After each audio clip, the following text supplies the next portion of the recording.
कुछ पुराने टोटके और रिवायती बातें आज भी मशहूर हैं, लोग उन पर अमल करते आए हैं। सुनने में दिलचस्प लगते हैं, चाहे ये हकीकत हो या सिर्फ रिवायात। कहा जाता है कि वो औरत सारी उम्र जवान रहती है जो ऐसे मर्द से शादी करे जिसकी उम्र 14 से 17 साल के दरमियान हो।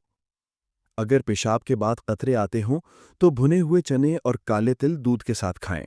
ये मसला खत्म हो जाता है।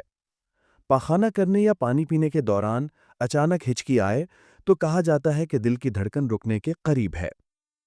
नींद में खर्राटे आते हों तो सरसों के तेल के 3 कतरे नाक में डालें, खर्राटे खत्म हो जाते हैं। कान के पीछे या पाँव की तली पर बाल उगाएं तो समझ लें कि मौत करीब है। जो औरत हामिला ना हो रही हो वो अंडा और प्याज जैतून के तेल में पकाकर खाए। 6 दिन में हमल ठहरने का कहा जाता है।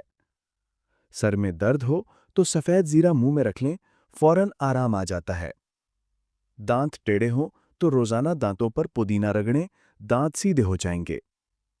मुंह के छाले खत्म करने के लिए सेब का रस पिया जाता है। चेहरे की चर्बी घटाने के लिए पालक का पत्ता रगड़ें, 3 दिन में असर होता है। और कहा जाता है कि अगर किसी औरत को बुरी आदत लग जाए तो वो गैर मर्दों से ताल्लुकात कायम रखती है।